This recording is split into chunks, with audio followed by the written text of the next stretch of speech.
Assalamualaikum warahmatullahi wabarakatuh. Selamat siang, sahabat museum sekalian. Nah, ini kita bicara lagi di channel YouTube Museum Negeri Nusa Tenggara Barat. Nah, podcast kita akan membahas tentang perkerisan. Dan perkerisan ini dengan narasumber yang memang sangat kompeten lah.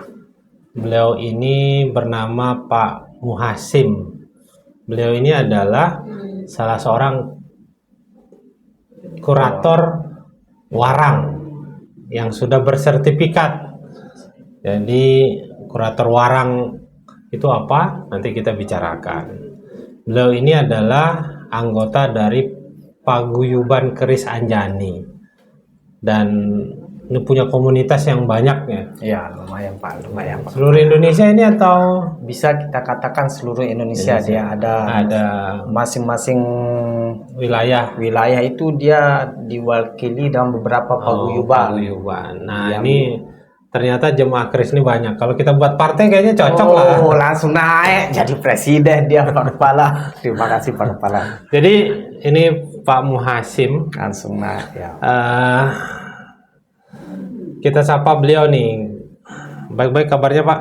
Alhamdulillah sehat selalu Pak Kepala. Oke. Begitu juga dengan Pak Kepala, semoga diberikan kesehatan selalu dan panjang umur selalu Pak Kepala. Amin. Amin. Amin. Kita bicara tentang keris nih Pak Siap. Muhasim. Iya, Pak. Nah, keris itu Ya. di NTB Ya. itu kita mengenal tradisi keris. Kalau di NTB itu kita sudah memang beberapa orang itu sudah mengenal namanya keris di NTB. Ya. Ada keris Lombok, ada keris Sumbawa, Bima. Betul. Di NTB ini, kalau di Indonesia banyak sekali dia. Semua masing-masing pulau itu ada pusakanya. Terutama yang berbentuk keris. Betul, yang berbentuk keris. Apalagi sekarang keris sudah diakui oleh UNESCO, dia kan Pak Kepala, Ya. oleh dunia. Wah, itu adalah merupakan warisan benda dari Republik Indonesia. Betul. Nah, Pak Muhasim, keris itu adalah senjata Ya, zaman dahulu. ya. Itu fungsinya apa? Kalau keris itu Pak Kepala dia berbagai macam fungsinya. Ada yang dijadikan senjata, Oke. ada yang dijadikan ageman. Ageman itu apa? Ageman itu sebuah keris yang untuk Pegangan, diri sendiri, tapi tidak untuk dipakai berperang. jimat gitu ya. Jimat, kata yang tepat jimat Pak Kepala. Terus apa lagi? Biasa ada ditaruh di rumah. Dia banyak sekali tempatnya posisi keris ini Pak Kepala. Misalnya seperti keris sempana atau keris pamonnya rantai kita sebut di Lombok itu maknanya untuk penjaga rumah. Kita taruh dia dalam rumah. Kalau kita bicara mistik, tapi sekarang Keyakinan dari masyarakat ya. ini betul keyakinan dari masyarakat. Tapi keris juga kadang dipakai untuk busana, Ada juga untuk untuk kegiatan acara juga. adat itu Pak Kepala, ada juga. Kita mengenal keris Lombok lah dan Betul. keris Sumbawa. Nah, selain jadi atribut, nah biasanya laki-laki juga. Ya. Nah, perempuan juga mengenal keris tidak dalam pakaian adatnya? Kalau pakaian adat, kalau keris untuk pakaian adat untuk perempuan Pak Kepala tidak ada kayaknya. Tidak ada. Karena keris itu melambangkan Kejantanan ya? kejantanan seorang lelaki, Keperwiraan. kewibawaan juga di sana. Nah, Pak Muhasim, nih Iya, sahabat Pak museum, kita ada dua contoh keris nih. Ya, Mungkin kita bahas nih. Ini bagian-bagian keris apa saja nih, Pak? Ya, bagi bagian keris itu ada dari handle-nya. Handle itu yang ini, pegangannya. Ya, handle. Kalau kita umumnya di Lombok itu sebut handle, tapi Handle. kalau di luar itu ada yang mengatakan hulu dia Pak Kepala ya. Jadi keris Lombok ini keris Lombok. ini keris Lombok. Yang ini keris Sumbawa dia bisa Sumbawa. juga ya. Bima. Kalau menurut saya ini Bima Sumbawa, dia Pak Kepala. oke. Karena perbedaan Bima dengan Sumbawa itu di warangka. Warangkanya. Tapi bila hampir sama dia. Karena Nah. satu pulau kan. ini hampir sama ya. Betul betul. Nah, kalau kita bahas nih, handle, setelah handle apa? Handle itu setelah handle ada wawar, ada warangka, Pak Kepala. Heeh. Jadi di keris lombok itu boleh saya buka ini, Boleh, Pak? boleh. Ya. Jadi di keris lombok itu mungkin kalau tidak salah itu ada 4 bentuk warangka dia. Warangka kandikan, tolang paok, kojongan, jamprahan. Dan masih sebenarnya yang ada yang lain, cuma kita belum ketemuin dia kepala. Yang umum ya? Yang umum. Tapi yang umum ini ada 4 ya Pak Kepala. Kalau model yang kita bawa ini namanya kandikan dia Pak Kepala. Kandikan. Jadi jenis kandikan itu model kekandikan gitu. Yang dulu dipakai untuk belah kayu itu. Kira-kira ini bisa juga berfungsi untuk berperang? Dia kalau menurut saya ini ya untuk berperang dulu Pak Kepala. Untuk berperang karena dia bentuknya besar. Ada juga yang istilahnya biasa kita sebut keris patram itu untuk jimatan dia. Kalau untuk keris nyempake biasanya umum kita sebut di Lombok itu untuk selepan. Jadi taruh di sini ya? Ya, seperti senjata rahasia ketika sudah yang keris besar itu udah sudah baru dipakai. hancur. Ya, baru dipakai itu. Dan ini kita bicara nih. Bagian-bagiannya, handle itu yang atas. Ya. Nah, terus yang ini yang kayak cincin itu apa? Wawar namanya. Wawar ya. Terus di bawahnya? Ininya? Ya. Warangka. Kalau di bawahnya lagi ini kita sebut penyejar dia. Penyejar. Ya. Dia keris ini masing-masing itu kan udah punya bagian dan nama. Kalau motif ini kayu yang belang-belang ini termasuk kayu apa? Biasa kalau umum kita pakai kayu brore dia. Ini brore ya? Ya brore. Ada juga teman-teman pakai seperti gading, gitu. Emas itu, dan harganya juga lumayan. Beda ya. Ya. Oke. Sekarang kalau bilahnya. Siap. Kita. Kalau model bilah gini kita sebut dia sempane Pak Kepala. Sempane. Ya, karena dia istilah sempane itu dia polos, tidak ada sogokan. Dan ini melambang kesederhanaan untuk sebuah bilah pusaka. Ya, jadi biarpun sederhana dia pamornya yang luar biasa. Pamornya apa kalau menurut? Pamornya ini biasa kita sebut Pak Kepala, ini namanya 2 dimensi atau dua pamor. Ya, yang pertama kan ini ada perbedaan motif dia. Iya. Perbedaan motif. Yang di bawah ini ada ular lulut, yang di tengah ini ada kulit semangka. Oh, yang di tengah kulit semangka. Ya, dan masing-masing pamor ini ada artinya, ada maknanya Pak Kepala. Kalau ular lulut itu maknanya dia untuk menyambung silaturahmi atau persahabatan. Kalau yang kulit semangka ini untuk kewibawaan dia Pak Kepala. Maknanya. Jadi empu itu dulu tidak sembarangan dia bikin keris Pak Kepala. Ada maknanya? Ada maknanya semua. Jadi ketika dia sebelum buat keris itu dia tanyakan dulu sama si yang pesen itu, misalnya seorang raja. Ya. Saya pingin pusaka yang untuk kewibawaan, atau seorang raja dulu misal kalau dia pesan, nah kemudian dia atau supaya naik pangkat atau kewibawaan atau kerezekian. Jadi di sana itu digambarkan oleh seorang empu itu dari pamor dia, dan itu pun lama Pak Kepala dibikinnya. Ya.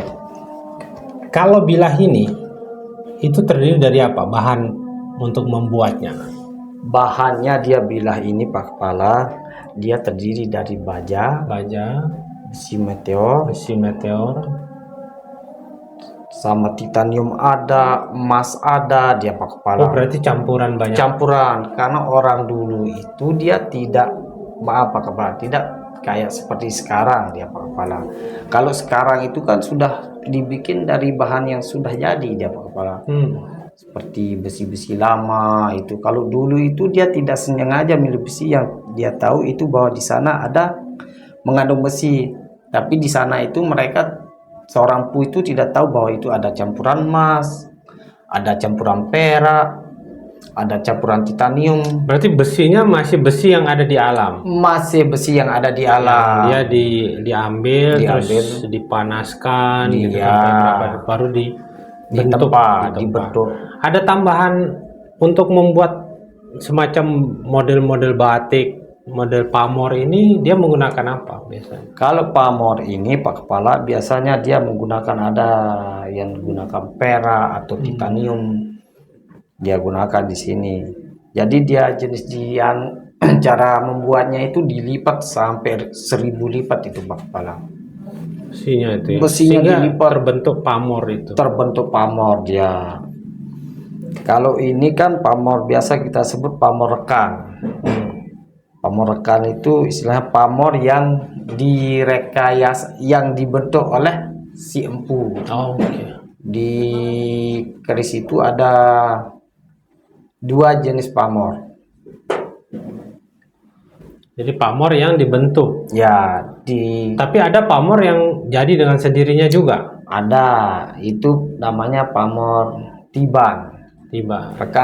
Kalau pamor tiban itu dia terbentuknya melalui proses alam. Istilahnya proses alam itu semakin lama dia akan terbentuk pamor itu Pak Kepala. Dia akan Terbentuk dengan sendirinya. menjadi apa tergantung Ya, tergantung dari prosesnya ya. proses alamnya. Nah ini keris ini termasuk yang bila lurus ya. Ya, lurus. Ada juga yang kalau ini ya termasuk lurus dia Pak Kepala bilahnya. Dan ini termasuk keris Lombok. Kalau kita lihat dari bentuk handle warangka dan bilahnya juga. Kenapa ada yang lurus dan ada yang bengkok? Mungkin itu melambangkan sebuah kehidupan kita di dunia ini Pak Kepala. Kehidupan kita di dunia. Seorang empu itu menciptakan sebuah pusaka itu seperti mencontohkan kehidupan kita. Ada kehidupan yang lurus, ada kehidupannya yang berliku-liku. Nah, di sana dia kalau seorang empu. Jadi seorang empu itu tidak sembarangan untuk membuat keris. Seorang empu dulu Pak Kepala. Itu ya. Nah, biasanya keris itu untuk merawatnya. Oh, siap. Nah, ini bagian saya Kalau kita merawat keris, Ya. kan, ini sahabat museum mungkin banyak nih Ya, siap. yang punya Saya taruh dulu keris Pak Kepala ya, yang punya keris di apa namanya? Di rumah. Di rumahnya. Betul. Untuk merawatnya kita bisa menggunakan apa? Jadi perawat keris itu saya jelaskan dulu keuntungannya perawatan keris Pak Kepala.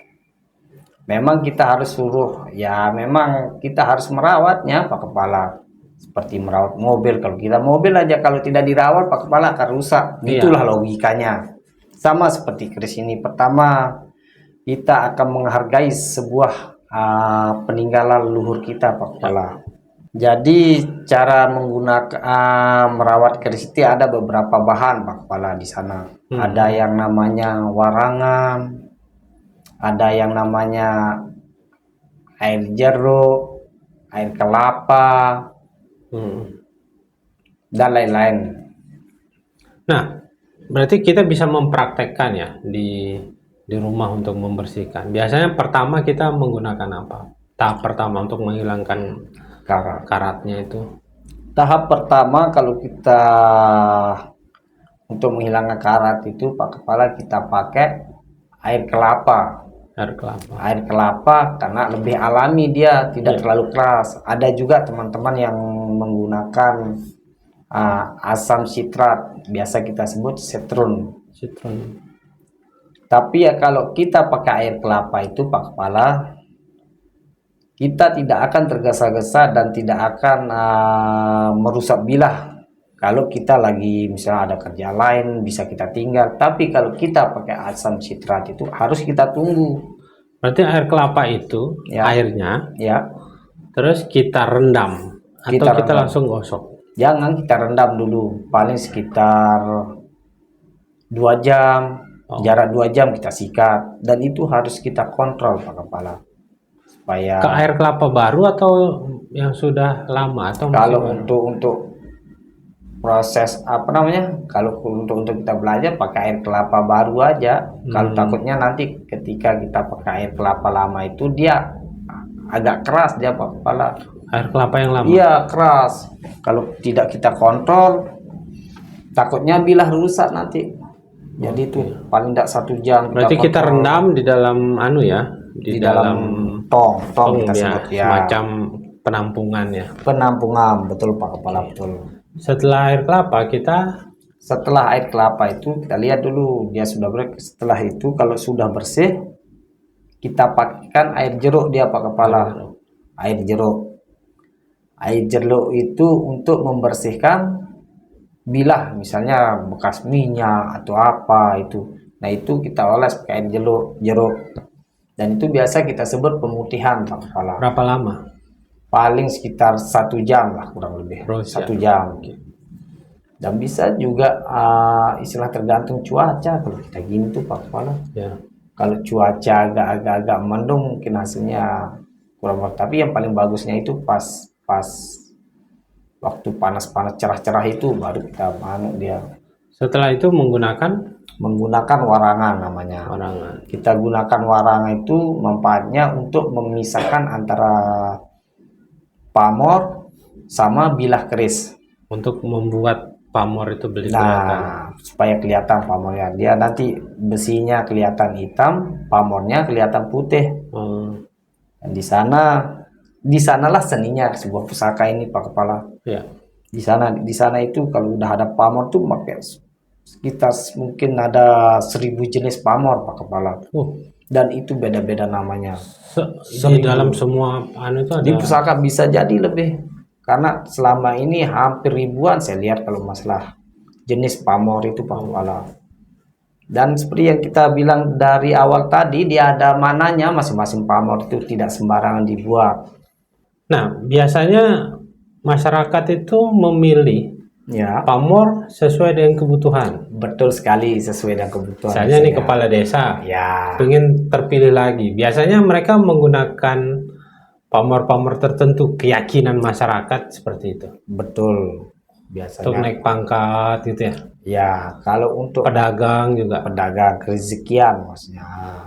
Kalau untuk naik pangkat itu biasanya kayak pamor junjung derajat itu Pak Kepala teman-teman pakai kan. Nah itu istilahnya maknanya untuk kenaikan pangkat, kewibawaan itu Pak Kepala.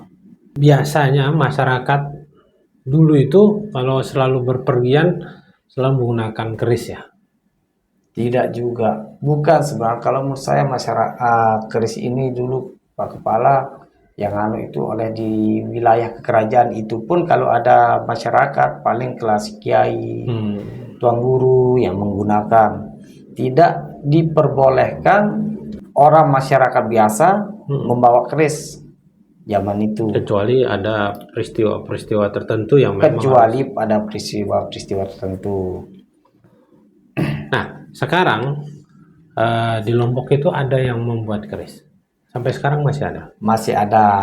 Alhamdulillah di Lombok sekarang udah 3 orang. Dia ada di Lombok Timur, Lombok Barat. Cuma kita di kota belum ada ini Pak Kepala ya. Jadi gimana besok kan caranya untuk mensupport teman-teman yang ada di sini Pak Kepala. Keris yang diproduksi sekarang Ya. itu biasanya dari sisi estetika apa bedanya dengan keris zaman dahulu?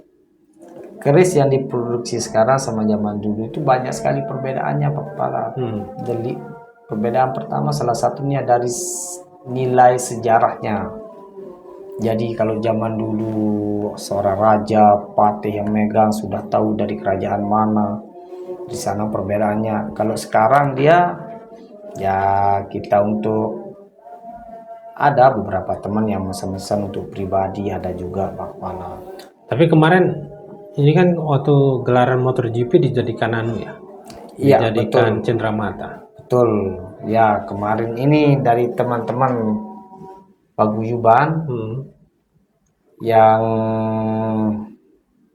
untuk dijadikan cenderamata oleh beberapa pembalap dari MotoGP Pak Kepala. Jadi setiap pembalap diberikan cenderamata. Ya, dari juara 1, juara 2, juara 3. Dan itu bisa membuat keris ini lebih mendunia ya. Betul, itu tujuan teman-teman kan, teman-teman paguyuban. Nah, ini Pak Muhasim. Iya, Pak. Berarti kalau pembuatan keris masih ada sampai sekarang. Masih ada, masih Masih ada. ada. Bahan-bahannya masih ada. Kalau bahan-bahannya teman-teman yang untuk bikin keris sekarang itu diambil dari bahan yang sudah jadi, Pak Kepala. Oke, kayunya. Kalau kayunya ya juga dia beda-beda, pembikin kerisnya beda, bikin warangkanya beda, Oh, beda-beda ya. beda-beda. Sama kita sebut biasanya samplengan kalau kita bahasa Lombok. Kalau di luar itu dia bilang pendok, itu kalau kita samplengan yang ada di daerah Kamasan ini kan Pak Kepala. Nah, Ya, sekarang masyarakat itu masih banyak nggak yang menyimpan keris-keris zaman dahulu itu? tidak banyak Pak Kepala menurut saya. Ada beberapa orang, ada beberapa orang di sebuah desanya masing-masing Pak Kepala. Masih ada ya. Masih ada, tapi tidak banyak dia. Tapi sekarang katanya juga Ya, banyak orang luar yang berburu keris Lombok. betul. Karena keris Lombok itu terkenal sekali Pak Kepala. Termasuk Apa? Kenapa dia terkenal? pertama di sana itu dari historis sejarahnya. Kedua dari di seluruh Nusantara yang paling besar itu keris Lombok Pak Kepala. Maksudnya Paling istilahnya kita sebut itu besarnya besar. Oh, biasa kita sebut itu dapuran. Keris Lombok dan Bali. Dan di negara-negara lain memang teman-teman pengalaman saya, teman-teman dari luar negeri juga dari Belanda, dari Prancis itu, dari Australia juga banyak yang mengejar keris Lombok itu Pak Kepala. Oke. Karena dari seni, dari keindahannya berarti sekarang keris Lombok banyak sudah di luar banyak daerah. sekali. Nah, sahabat museum, kemarin kami Pak Muhasim itu kita membuat workshop dengan 3 museum yang ada di Australia, yaitu Museum Magnet yang ada di Darwin, Museum Sydney yang ada di Sydney, dan di AXA yang ada di Adelaide. Jadi beliau ini menjadi narasumber untuk merawat keris. Alhamdulillah acaranya sukses dan mudah-mudahan ke depan kita bisa membersihkan keris langsung di Australia. Amin. Jadi Harus kita minta izin juga. sahabat museum, jadi keris ini sangat estetikanya sangat luar biasa dan ini termasuk warisan dari Indonesia. Betul. Kedepannya Pak Muhasim, kalau kita ingin melestarikan keris ini, Betul. kira-kira masyarakat di Lombok ini masih cinta dengan keris-keris warisan keluarga atau warisan masyarakatnya? Ya, pertama Pak Kepala, itu melestarikan keris ini kita juga perlu dukungan dari pemerintah. Karena beberapa teman takutnya nanti tidak seperti yang dulu-dulu terjadi, kita jual ke luar negeri, toh juga akan kembali negara yang bayar untuk balikin ke Indonesia. Jadi bagaimana caranya dukungan pemerintah untuk melestarikan, biarlah yang keris-keris baru ini kita bawa ke luar negeri. Yang lama kita simpan. Yang lama kita simpan, dan itu pun untuk mendukung para teman yang seperti maksudnya yang pembikin warangka itu kan untuk menaikkan Oke. Jadi nanti kita disimpan di museum atau disimpan lebih tepatnya atau disimpan ke museum. Ya, Siap.